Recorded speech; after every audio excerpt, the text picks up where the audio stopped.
Eu matei o meu irmão com as minhas próprias mãos, não com uma faca ou veneno, mas com palavras que rasgaram a alma da nossa família como lâminas enferrujadas. A minha mãe, que o idolatrava como um santo vivo, desabou no chão da cozinha em Lisboa, os olhos vazios como o Tejo ao amanhecer, murmurando o nome dele pela última vez antes de o silêncio a engolir. E eu? Eu sorri, porque a vingança, afinal, tem o sabor salgado das lágrimas que ela me negou durante 30 anos. O sol de Lisboa entrava pela janela da cozinha como um intruso indesejado, dourando os azulejos brancos que a minha mãe limpava obsessivamente todas as manhãs. Eu tinha 10 anos, e o cheiro de pastel de nata fresco misturava-se ao do café forte que ela preparava só para o meu irmão, João. Bom dia, meu anjo, dizia ela, beijando a testa dele com uma ternura que eu só via em anúncios de detergentes na televisão. Para mim, era um aceno distraído, Inês, serve-te, como se eu fosse uma hóspede na minha própria casa. Aquela cozinha, no bairro de Alfama, com as suas paredes e condefados antigos que a avó cantava antes de morrer, era o palco da minha visibilidade. Eu observava tudo, absorvendo cada migalha de afeto que escapava para o chão, onde eu as recolhia como um cão faminto. João era o sol da família, o menino de olhos castanhos e cabelo ondulado que herdara do pai, que nos abandonara quando eu nasci. Ele é a cara do teu pai, Inês, forte e bonito, repetia a mãe, como se isso justificasse tudo. Aos 12 anos, ele já jogava futebol no clube local, marcando golos que os vizinhos aplaudiam das varandas. Eu lia livros escondida no quarto, devorando histórias de mulheres que se vingavam de mundos injustos, como a Ana Karenina ou as heroínas de Essa de Queiroz que eu encontrava na biblioteca municipal. Mas na vida real, eu era a sombra, ajudava na lição de casa dele, lavava a roupa suja dos treinos, e em troca, recebia um obrigado murmurado, se tivesse sorte. Lembro-me do dia em que tudo começou a ferver dentro de mim. Era verão, o ar pesado de jasmim e sardinha assada nas ruas estreitas. A mãe organizara um almoço para celebrar o aniversário dele, aos 15 anos. A mesa estava posta com o melhor, bacalhau à brás, salada de polvos, e um bolo de bolacha que ela passara a noite a preparar. Os tios e primos lotavam a sala, rindo alto, brindando com vinho de Douro. Ao João, o futuro engenheiro, o orgulho da família, proclamou o tio Manuel, erguendo o copo. Eu estava sentada no canto, com um prato modesto de arroz e feijão que eu mesma me servira, porque as meninas comem leve. Quando abri a boca para contar sobre o prémio de redação que ganhara na escola, uma história sobre uma rapariga que descobre um segredo familiar, a mãe interrompeu-me com um gesto impaciente. Agora não, Inês. Estamos a celebrar o João. Ele vai entrar na universidade no ano que vem, graças a Deus. O silêncio que se seguiu foi como um murro no estômago. Os olhares dos parentes desviaram-se, constrangidos, e João piscou-me o olho, como se fosse uma brincadeira. Mas não era. Aquela noite, deitada na cama com o colchão rangente, jurei que um dia ela veria quem eu realmente era. Não a filha esquecida, mas a que guardava os segredos mais afiados. Os anos passaram como o elétrico 28 subindo as colinas de Lisboa, lento, barulhento, mas inexorável. Aos 18, João foi para a Universidade de Coimbra estudar engenharia, e a mãe chorou rios, embalando a foto dele como se fosse um bebê.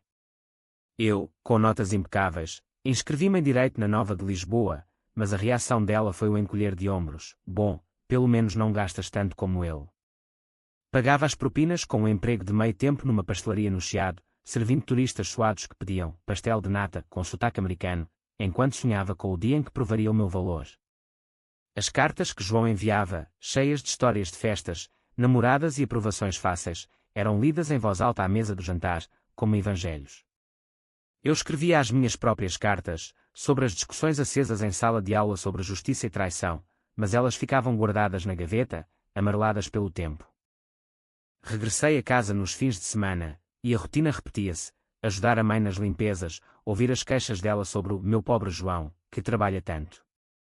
Ele visitava nas férias, trazendo presentes caros, um colar de prata para ela, comprado em Espanha, e eu recebia um abraço rápido, cheirando a cerveja e cigarro. Uma noite, após uma discussão com um namorado que me traíra com uma colega de curso, confessei à mãe, as lágrimas a queimarem-me os olhos. Mãe, ele mentiu-me, usou-me como se eu não valesse nada. Ela suspirou, limpando as mãos no avental. Os homens são assim, Inês. Aprenda a aguentar. O João nunca me daria dores de cabeça assim. Naquele momento, algo se partiu em mim, como um azulejo rachado na parede da casa de fados. Não era só dor, era raiva, pura e cristalina, como o vinho verde que bebíamos nas festas de São João. Comecei a observar João de perto, notando as pequenas fissuras na sua armadura perfeita, os telefonemas sussurrados à meia-noite, os cheques que a mãe enviava e que ele gastava em noites loucas, as mentiras sobre os estágios que nunca existiam. Aos 22, formei-me com distinção, e a cerimónia foi um anticlímax. A mãe enviou uma mensagem: "Parabéns, filha. Diz ao João que mandei um beijo." Ele, já a trabalhar numa empresa de construção em Porto, veio de comboio só para a formatura dele, um ano depois, com a família inteira a aplaudir. Eu estava lá, de vestido simples, a sorrir forçado, mas por dentro, planeava. Comecei a investigar, discretamente, como aprendera nos livros de direito penal. Liguei para amigos dele em Coimbra, fingindo preocupação fraterna. "O João anda bem. Faz tempo que não falo com ele." As respostas vinham vagas, mas cheias de insinuações, festas demasiado selvagens, dívidas de jogo, uma namorada que o abandonara grávida. Nada concreto, ainda. Mas o suficiente para acender a faísca. Em Lisboa, caminhei pelas ruas de Belém, o vento do Tejo a chicotear o rosto, e jurei que descobriria a verdade. Não por justiça, mas por vingança. Porque o amor negado é o veneno mais lento, e eu estava farta de engoli-lo. O outono em Lisboa trazia aquela melancolia suave, com folhas castanhas a dançarem no chão molhado da Baixa, e eu mergulhava nos arquivos da universidade como um mergulhador em busca de tesouros afundados. Trabalhar como estagiária num gabinete de advogados no Rossio era o meu escape, casos de divórcios amargos, heranças disputadas, traições que ecoavam a minha própria história. O meu chefe, o Dr. Almeida, um homem de bigode grisalho e olhos penetrantes, notava a minha fúria quieta. "Inês, a lei é uma espada de 2 gumes. Usa-a com cuidado, ou corta-te a ti mesma." Eu assentia, mas por dentro, afiava-a para o meu irmão. João mudara. Regressava à casa mais magro, com olheiras que disfarçava com sorrisos forçados. A mãe não via, ou fingia não ver, para ela, ele era ainda o rapazinho que curava os joelhos ralados com beijos. Uma noite, durante o Natal, com as luzes da Rua Augusta piscando lá fora, ele confessou-me num sussurro, enquanto a mãe dormia: "Inês, estou metido numa alhada. Empresta-me dinheiro. Só até ao fim do mês." Os olhos dele, outrora confiantes, tremiam como as velas de um barco no mar agitado de Cascais. Eu ri, baixo, para não acordar ninguém. "Desde quando precisas de mim, irmão? A mãe não te dá tudo." Ele corou, murmurando desculpas, e eu emprestei-lhe 500 euros, não por piedade, mas para comprar silêncio. Mas o silêncio tem preço, e o meu era a verdade. Comecei a seguir os rastros dele. Numa tarde chuvosa, peguei no comboio para Porto, o vidro embaçado refletindo o meu rosto determinado. Ele trabalhava na construção do novo metro, mas os colegas que interroguei num bar perto da Ribeira contavam histórias diferentes. O João. Bom rapaz, mas gasta mais do que ganha. Cassinos em Espanha, ouvi dizer. O Douro corria lá embaixo, turvo e implacável, e eu sentia o mesmo fluir nas minhas veias. Voltei a Lisboa com um nome, Sofia. A ex-namorada dele, que vivia em Matosinhos com uma filha de 3 anos. Encontrei-a num café à beira-mar, o vento salgado a bagunçar o cabelo dela, castanho como o de João. Ele negou-a, disse ela, os olhos vermelhos, acendendo um cigarro com mãos trêmulas. Disse que não era dele, que eu era uma louca. Mas eu sei a verdade, Inês. Fiz o teste de paternidade. Mostrou-me o papel, dobrado e amarelado, com o nome dele em letras frias. A criança chamava-se Maria, e tinha os mesmos olhos castanhos. Regressei ao sul com o documento escondido na mala, como uma granada armada. A mãe, alheia, preparava o jantar de ano novo, rojões à transmontana, o aroma de alho e cominhos enchendo a casa. João chegou atrasado, com um presente para ela, um lenço de seda de Macau, e eu observei-os, o coração batendo como o sino da Sé de Lisboa. "Conta-me tudo, filho", pediu ela, servindo-lhe o melhor pedaço de carne. Ele tagarelava sobre promoções falsas, e eu sorria, mastigando devagar. Naquela noite, sozinha no quarto, reli o papel à luz da lua que entrava pela janela. Não era só uma traição, era o espelho da nossa infância. Ele fugira das responsabilidades, como o pai fugira de nós, e a mãe o protegia, como se o sangue dele fosse mais puro que o meu. Os meses seguintes foram uma dança lenta de mentiras. Eu fingia normalidade, visitas à mãe, telefonemas para João cheios de afeto fingido. Mas por baixo, descia a teia. Contactei Sofia em segredo, oferecendo ajuda legal para a pensão de alimentos. "Por que tu?", perguntou ela, desconfiada. "Porque ele roubou a minha vida", respondi, e pela primeira vez, vi compaixão nos olhos dela. Juntas, reunimos provas, mensagens antigas, extratos bancários que mostravam as transferências que ele negava. Ele não era só um pai ausente, era um ladrão de esperanças, gastando o salário em noites de excessos enquanto a filha comia pão seco. Em Lisboa, caminhei pelo Jardim da Estrela, os pavões gritando como almas penadas, e planeei o golpe. Não seria imediato, a vingança, como um bom vinho do Alentejo, precisa de tempo para maturar. A primavera trouxe flores de jacarandá roxas pelas ruas, e com elas, a primeira rachadura na fachada da mãe. Ela ligou-me um dia, a voz trêmula: "Inês, o João pediu mais dinheiro. Diz que é para o carro, mas eu sinto que há algo errado." Pela primeira vez, ela me procurava, não como filha, mas como confidente. Sentei-me no banco do Parque Eduardo VII, o Tejo ao fundo como um espelho partido, e disse: "Mãe, deixa-me falar com ele.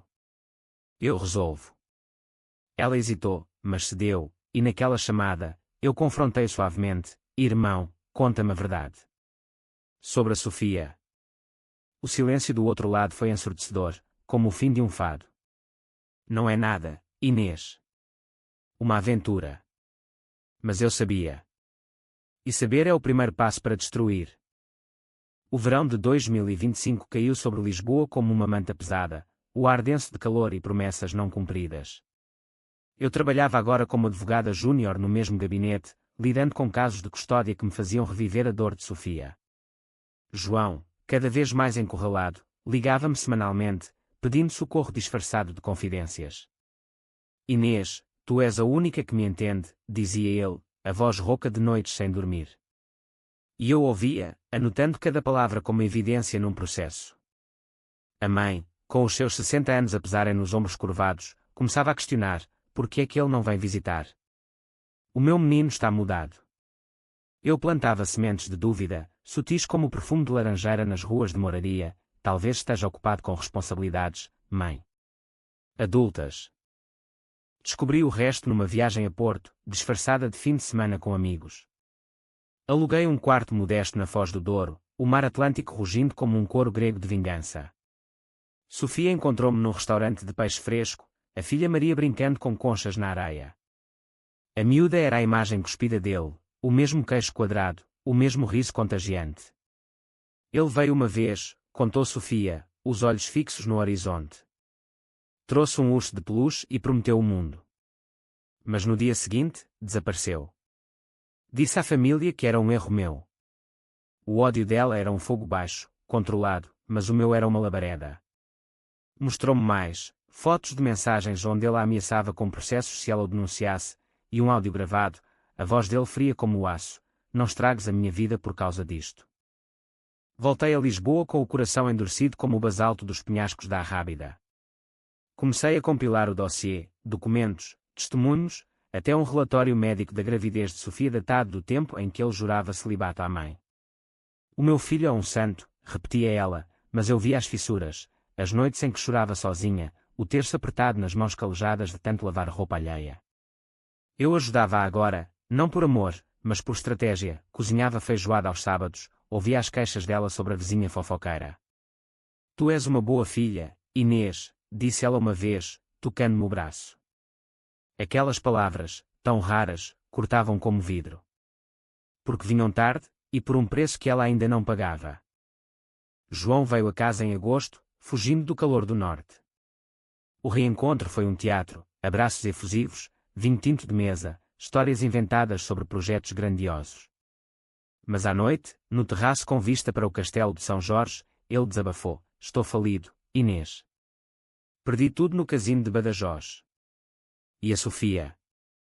Ela quer sangue. Os olhos dele imploravam, e por um segundo, vi o irmão de infância, o que me defendia dos miúdos da rua. Mas o momento passou, e eu respondi, então, conta à mãe. Ela merece saber quem és realmente. Ele riu, nervoso. Estás louca? Ela morreria. Exato, pensei. E é por isso que vais cair.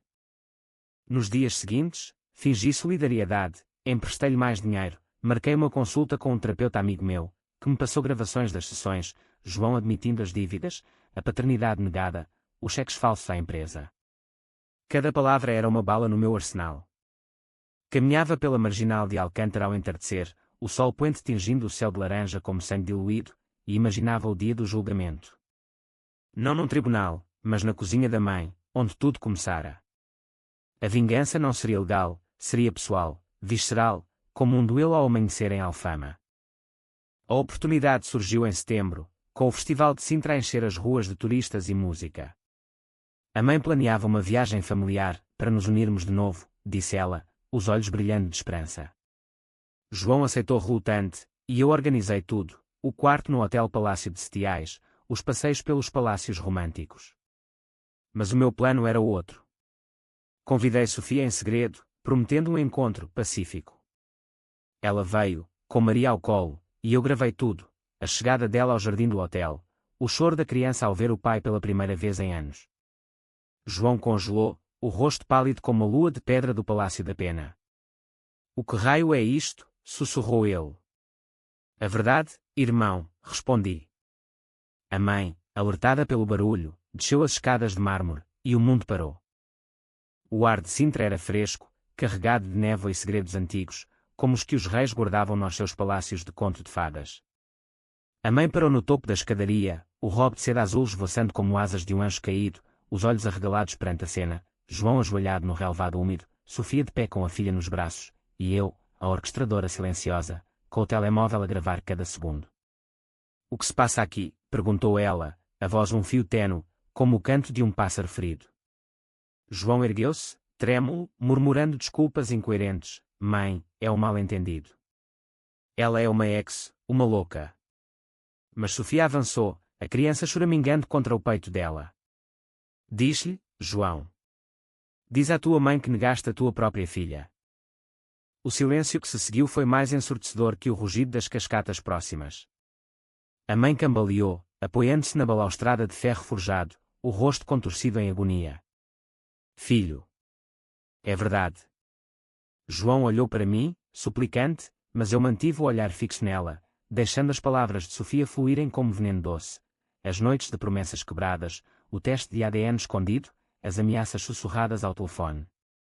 Mostrei o dossiê no telemóvel, fotos, áudios, extratos, e a mãe leu, as mãos tremendo como folhas de sobreiro ao vento. Porquê, João? Porquê me mentiste? Ele chorava agora, um homem quebrado, balbuciando sobre medos e erros.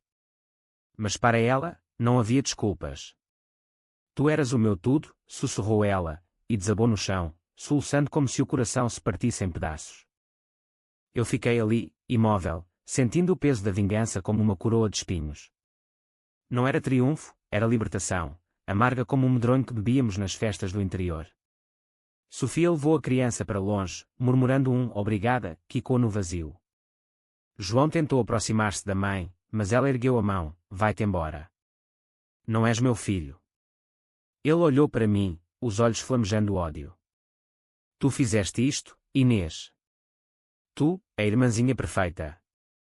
Ri, baixo, porque a perfeição era a máscara que eu usara para este momento. Perfeita. Eu sou a que tu ignoraste, como ela me ignorou. Regressámos a Lisboa no dia seguinte, o carro cheirando a lágrimas e traição. A mãe não falou, olhava pela janela, o castelo de Sintra encolhendo no retrovisor como um sonho desfeito. Em casa, trancou-se no quarto, e eu cuidei dela como uma enfermeira, sopa de legumes, chás de camomila, palavras suaves que ela mal ouvia. João ligou uma vez, da estação de comboio, a voz rouca, vais pagar por isto. Desliguei, bloqueando o número. Mas o preço, eu sabia, era meu também. Nas noites seguintes, sonhava com a infância, as festas de aniversário dele, os meus desenhos rasgados por acidente, o pai partindo com uma mala e um adeus ao vento. Acordava suada, o coração acelerado, questionando se a dor dela valia a minha paz. Os meses de outono trouxeram uma frágil reconciliação. A mãe emergiu do luto como uma fênix queimada, magra e frágil, mas com olhos mais claros. Começámos a falar, verdadeiramente, sobre o pai, que a deixara grávida de mim e voltara para a mulher em Coimbra, sobre como projetara nele, no João, a esperança de um homem fiel. Eu falhei contigo, Inês, confessou ela uma noite, à mesa com pão de milho e queijo da serra. Via-te como forte, a que não precisava de mim. Mas errei. As palavras dela curavam feridas antigas, mas não apagavam as cicatrizes. Eu perdoava, superficialmente, porque o perdão era parte do plano, mantê-la viva para o golpe final. João, enquanto isso, afundava-se.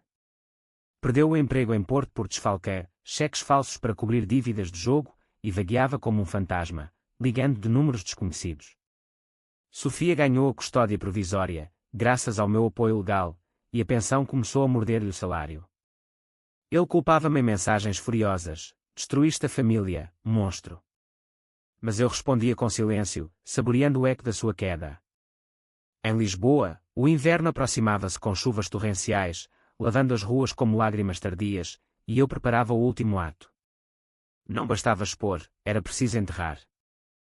O Natal de 2025 foi um ritual vazio, com as luzes da Avenida da Liberdade piscando como olhos acusadores. A mãe pendurou as bolas de vidro na árvore de plástico, murmurando rezas ao menino Jesus, mas o lugar de João à mesa ficou vazio, marcado por um guardanapo dobrado.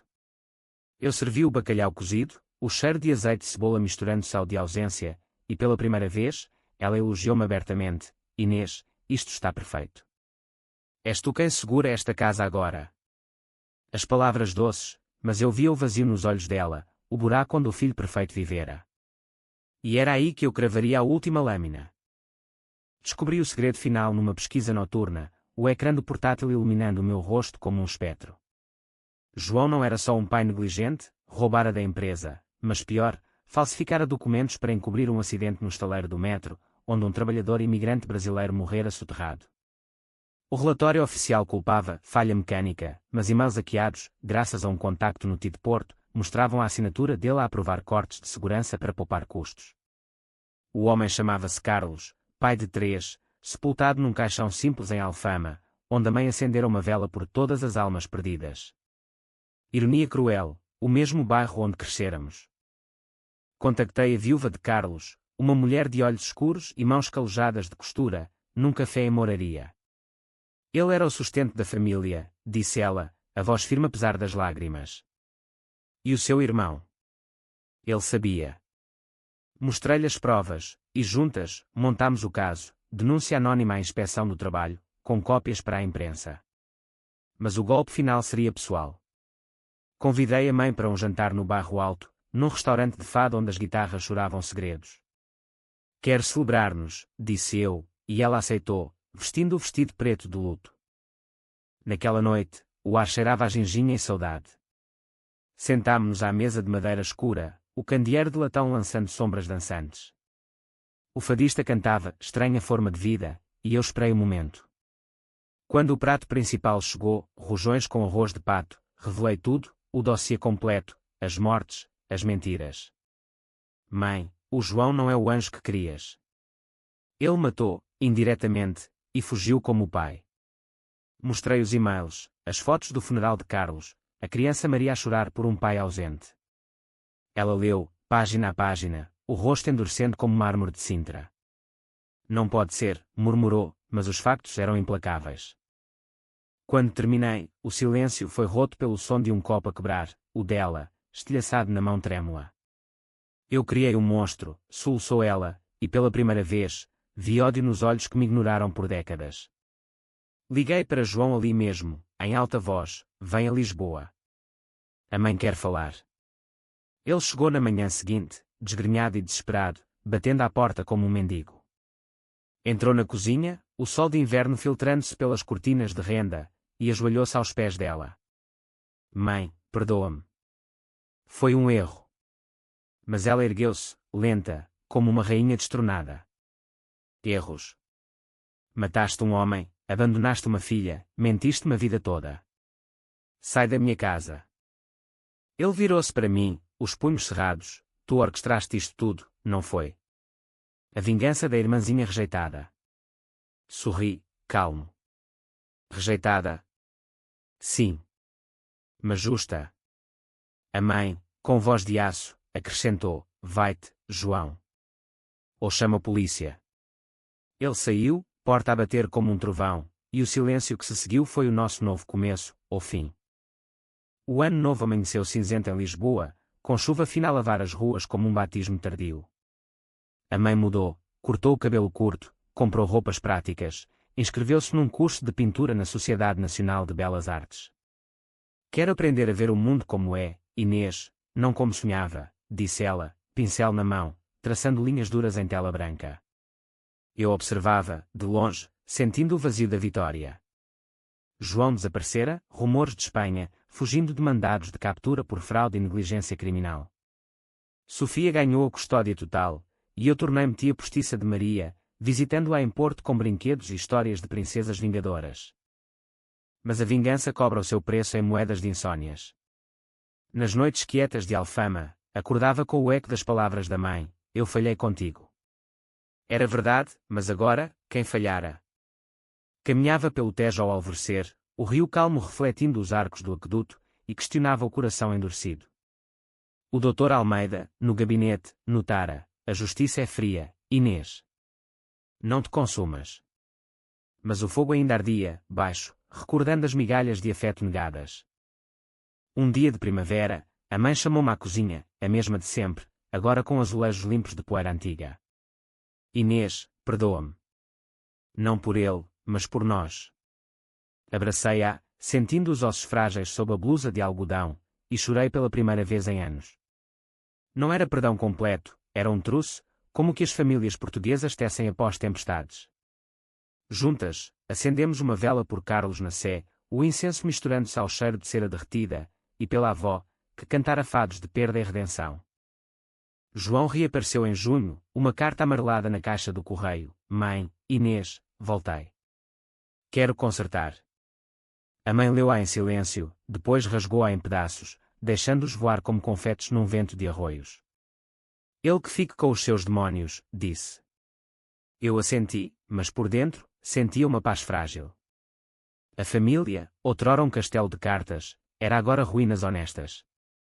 Caminhávamos juntas pelo Chiado aos domingos, comendo gelados de pistácio, falando de tudo e de nada, de política, de amores falhados, de sonhos adiados.